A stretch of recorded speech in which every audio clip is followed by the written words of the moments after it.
Hello there, friends and neighbors. Thank you for joining me tonight. My name is Alicia Dolan. I'm a Stampin' Up! Independent demonstrator, and I'm so glad you could join me in my stamping corner for tonight's Stampin' Sunday video. So what we're going to do is make a card similar to this one, but we're going to make it in blue. So let's just go ahead and get started. We are going to start out with a piece of balmy blue that is 5.5 by 4.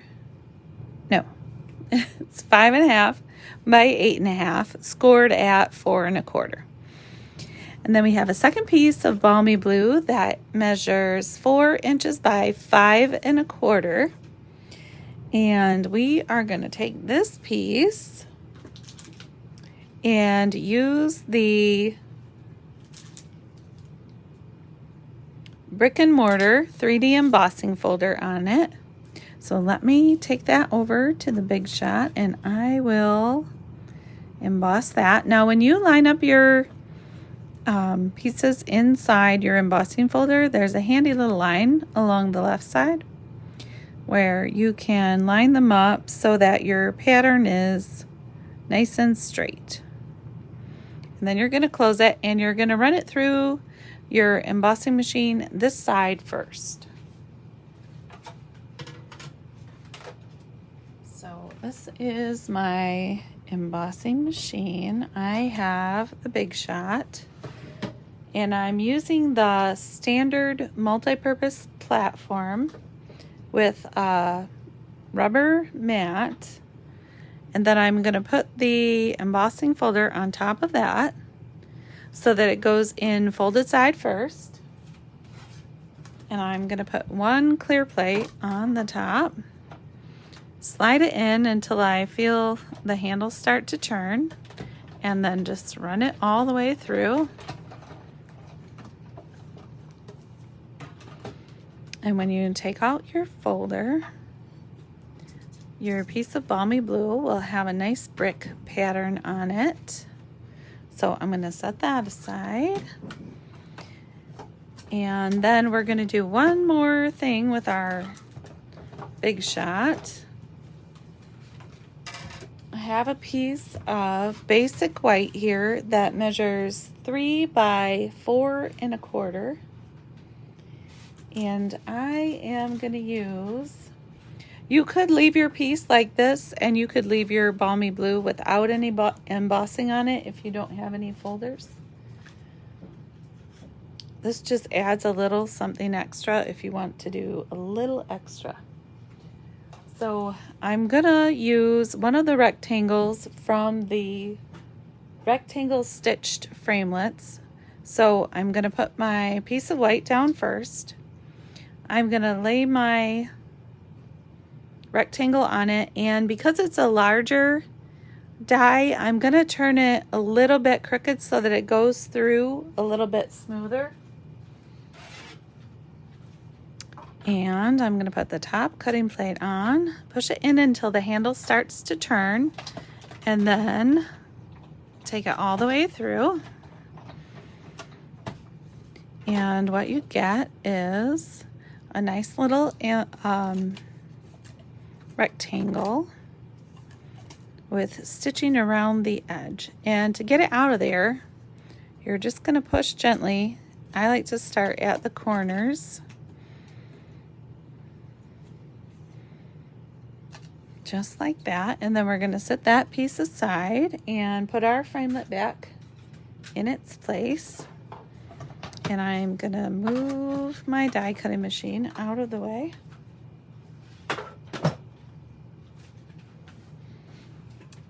All right, and next we're going to take our little piece of basic white that we cut out in a rectangle shape, and we're going to do a little bit of stamping and coloring. So tonight I am going to use my Stamparatus. If you don't have a Stamparatus, you can use a clear block with your stamps and stamp them right on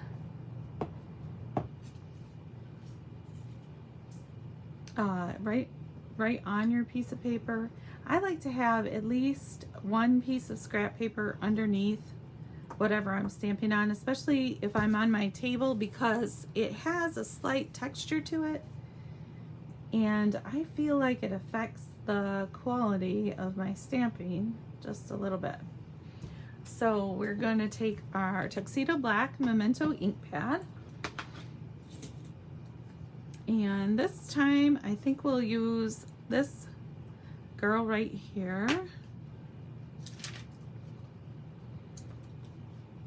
And the nice thing about the Stamparatus is we can line her up right where we want her to be. And then you're going to close your plate down on her just to pick her up. Let's see. And I'm going to put my chamois underneath the other side of my Stamparatus just to make my surface a little flatter. I found that helps when I'm inking up my stamps. So this is the Memento Tuxedo Black ink, and when we apply our ink to our stamps, we just want to tap them gently so that the ink gets on there, but it doesn't, I don't know the technical term for it, but like glom up. So you want your image to be nice and clear, not smudgy. So you just tap it a few times until it looks like it's covered. And then we're going to close the plate and press down gently. And then when we lift it up, there is our image. And then I'm going to take my chamois and I'm going to clean off my stamp right away.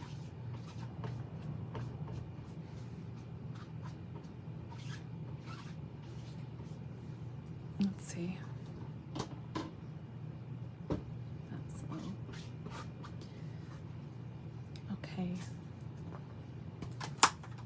Then I can peel my stamp off of there carefully and put it back in its case. And I am gonna stamp this cute little puppy next to her. Right about here. I'm gonna put him him or her kind of close. So then I'll just close my plate again, pick up my stamp. I can sit this back under the other side to keep it nice and level. And then I will use my ink again and ink up the little puppy.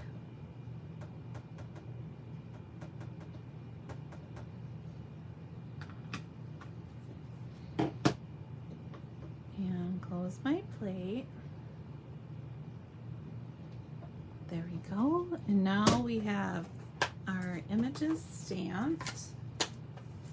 And we will stamp one more time our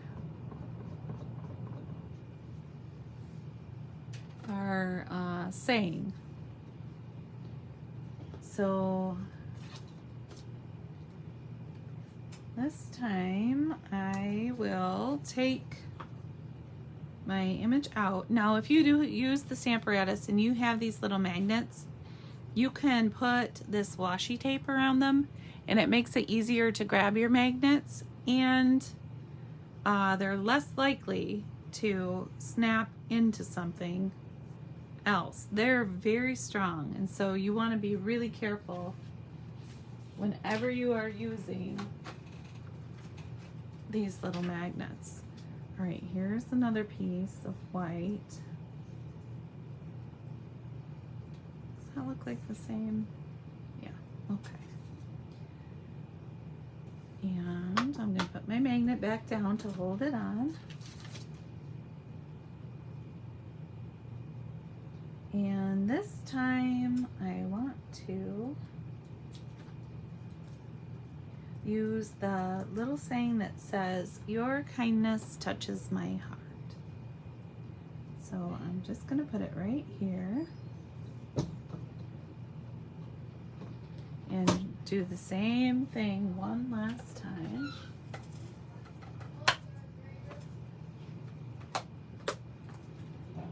Gonna set it under here like this. ink up my stamp.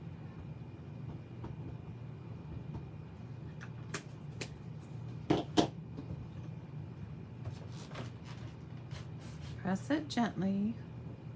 Remember, you don't, when you're stamping, if you push your stamp down hard, then you're gonna smear your image most of the time. And I can tell you that from experience. You always want to be, you want gentle but firm pressure, not, you don't want to push hard or smash. Okay, so then we can set this to the side for a minute and peel our stamp off of there carefully. And I say that because on one side of the stamp where the words are, that's a sticker that goes on the back. And if you aren't really careful when you're peeling them off, sometimes they'll really be stuck on there and you can damage them when you pull them off. I don't know why, but I'm having a hard time getting that one back in the case. Go back in your home. Okay. So that is done, and we're done with our Stamparatus for now. So we're going to set that up out of our way. And here are our pieces that we're going to color. And we need some balmy blue, which I think I have in a marker. Let me double check. Dark balmy blue. Okay, and I'm going to use the light color first. And these are Stampin' Blends, so one side is a fine tip and the other side is a marker, like a marker, and they're alcohol markers. So they are a little bit different than the Stampin' Right markers, which are made with classic ink. So I'm just gonna color her dress a little bit.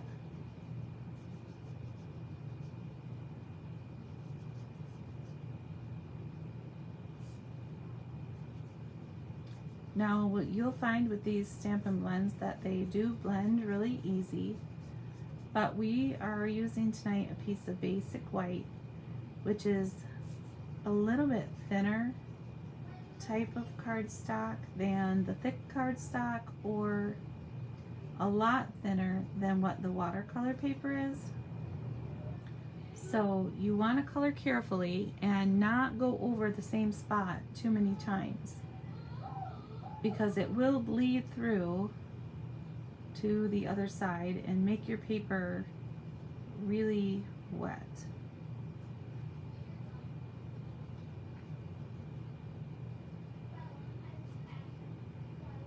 And sometimes, if I'm not really careful, it will also kind of smudge outside of the lines. And I try really hard to stay in the lines when I'm coloring. Not all the time, but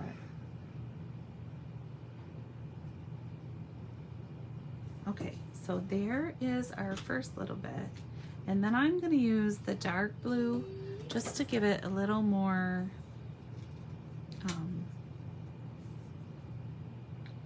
depth. So along all the little lines in her skirt, I'll add a little extra color. And these Stampin' Blends are meant to blend together. They come in sets of 2. And so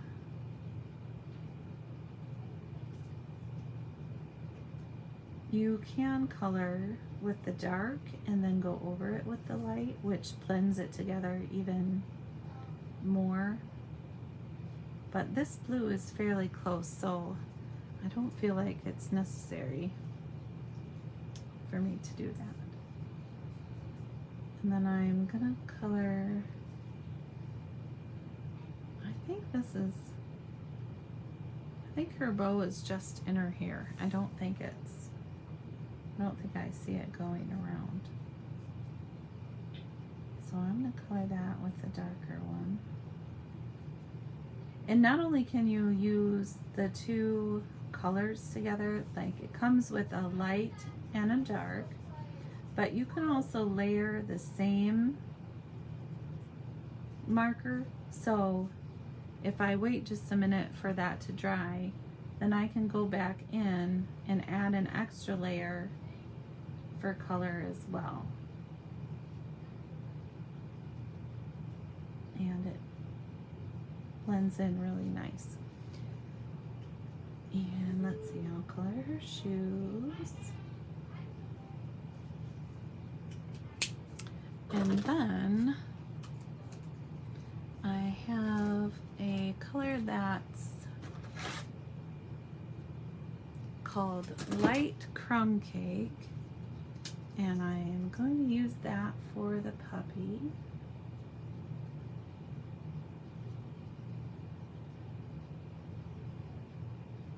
I think that's a nice color for a little dog.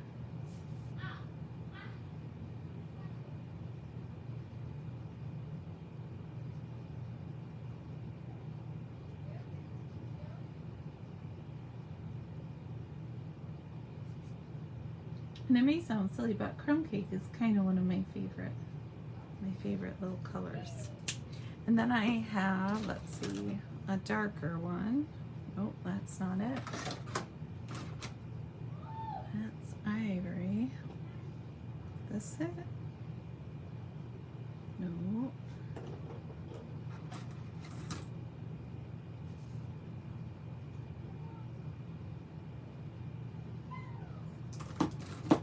Oh, here it is.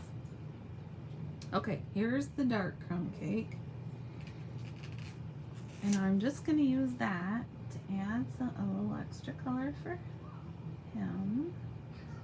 And maybe I'll make his feet a little different color. And get a little spot on the end of his tail. And up here around his face. Okay, so there is that. And then I have right here a Blushing Bride ink pad that I used on the other card, the first card that I made. And so I'm gonna take my blender pen, and these blender pens, they're pretty much a blank marker. And so any color that you want to use, you can open your ink pad after you smush it together a little bit, and you can pick up a little bit of the color from any different one. Because I don't have a Blushing Bride marker, and so I can just pick up a little bit of that, and I'm gonna color her belt. And actually, I just noticed that her shirt should be blue right there. Where's my Ollie blue? Right here. So I'm gonna go back and color that before I forget. There we go. All right, so now I've got the pink for his little heart on his, and you know what? We'll do some pink on her lips too, because that'll be cute. Maybe a little bit here on her cheeks.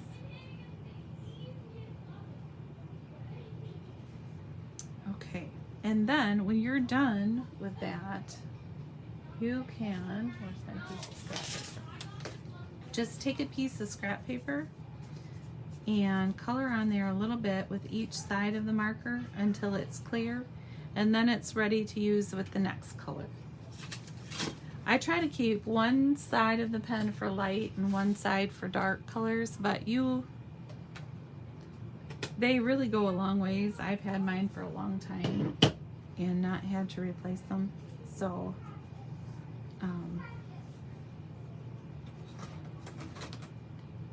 let's color her hair a bit. Let's see.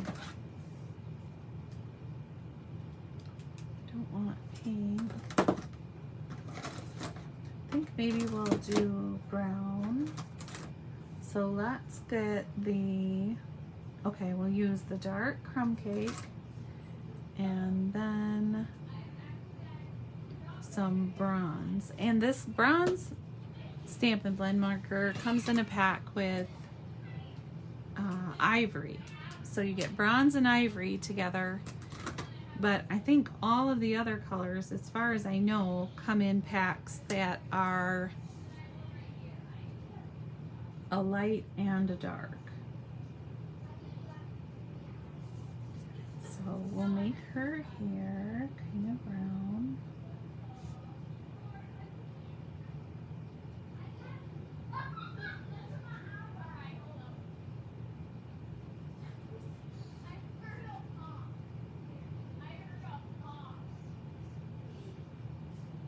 Like this.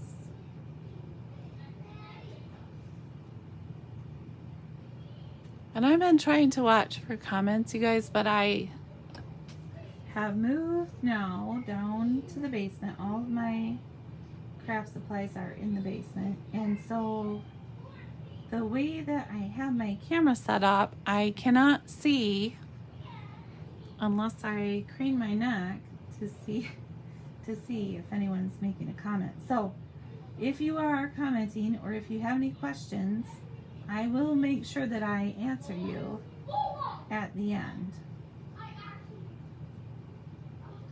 Alright, and here's her hair, and then I'm going to use a little bit of this cinnamon cider just to kind of give her some pretty highlights in there.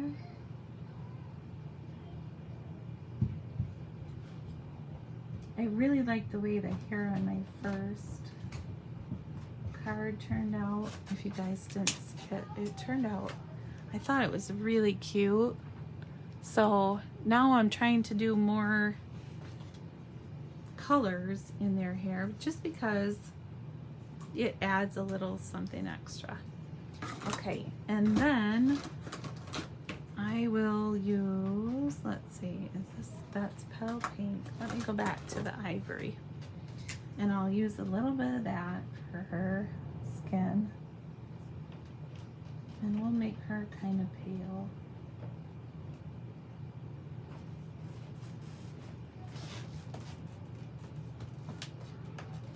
And see how I'm just coloring a little bit? I can come back in with my blending marker, which is this white one.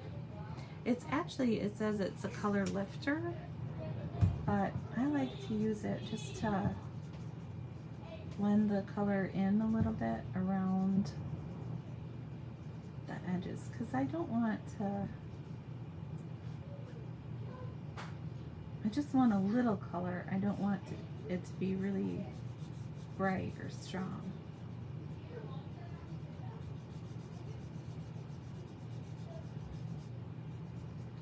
So there she is. And I think that turned out good. Okay, so now we're gonna take this and we're gonna fussy cut it. So that just means instead of using a die or anything to cut, we're gonna cut around the words. So I'm just gonna go, and it doesn't have to be perfect. And remember, when you're cutting, to turn your paper, not your scissors. I heard that tip a long time ago, and it really helps when I remember to do it right.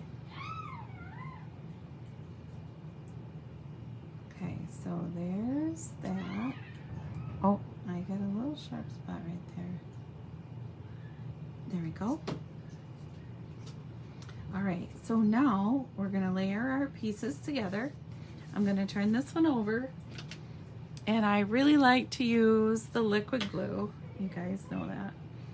So I'll do a little line around the edge, and then a squiggle in the middle. I like the way that it holds, and I like that I have a little time to adjust my paper if I feel like it's on there crooked. So I get it close as I can to the middle and then do my fine adjustments before I push it down. And I think I've heard people call that burnishing, like when you rub along it to make sure that the glue sticks, but I'm not 100% sure. And then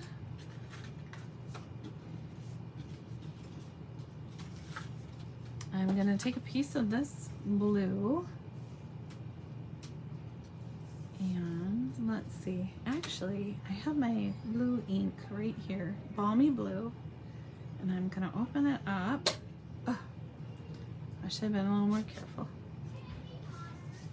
And let me grab a little sponge. I thought I had some right here.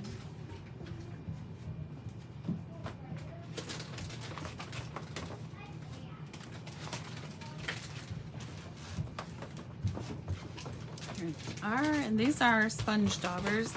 I'm not sure how many come in a set now, but probably quite a few.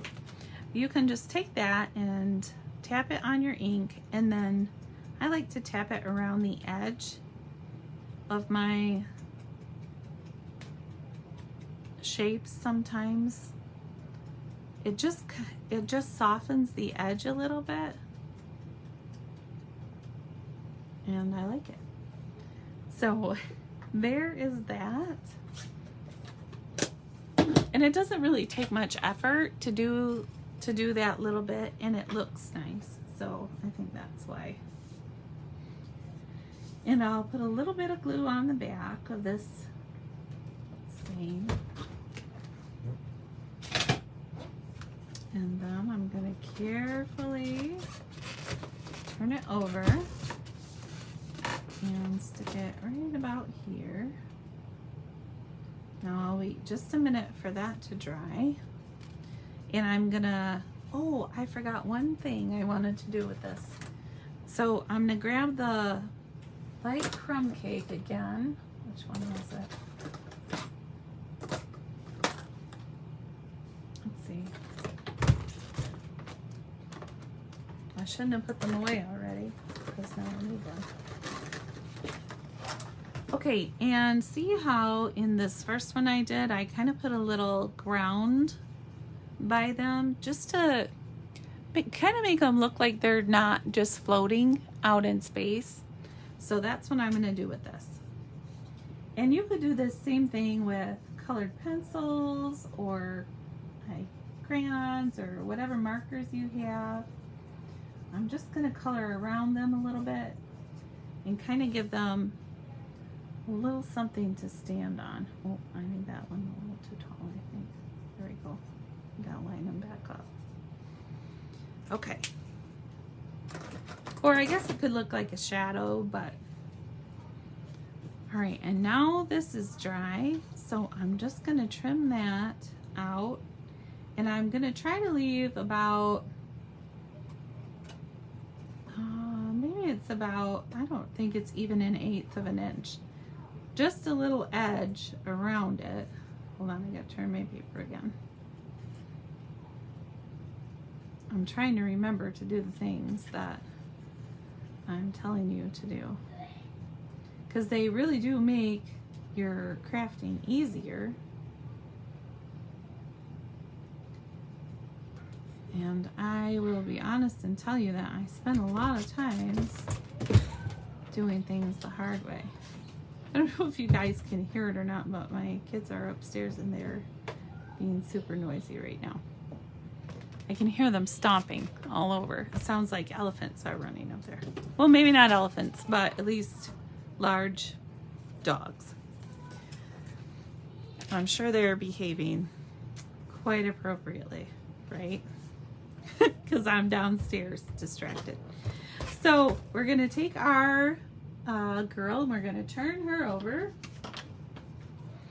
and I'm gonna put some Stampin' Dimensionals on the back. Now you can see here where the markers do bleed through a little bit, so that's why I said you have to be kind of careful and move kind of quick.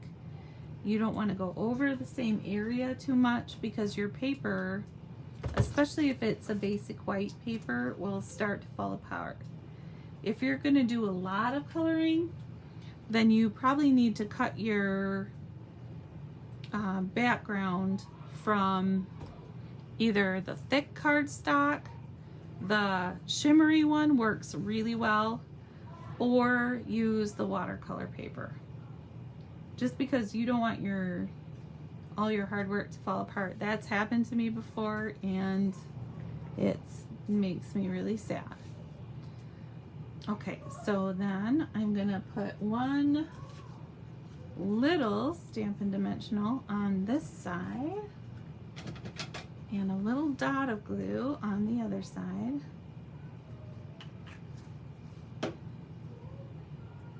And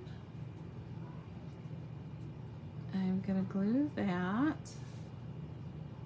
right here.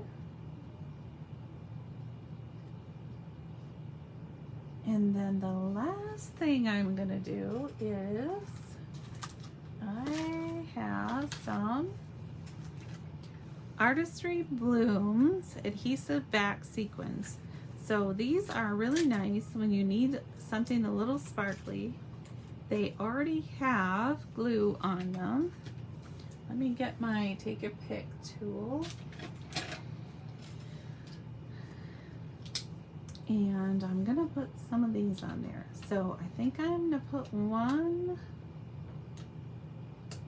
up here on her bow. And these are just pretty little sequins.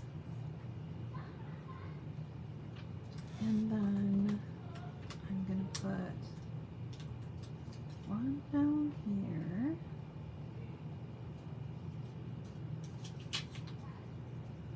And then I'm gonna put a couple of these big ones on there. Maybe here.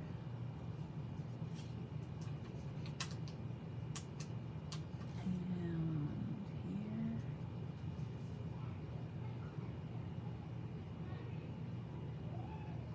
And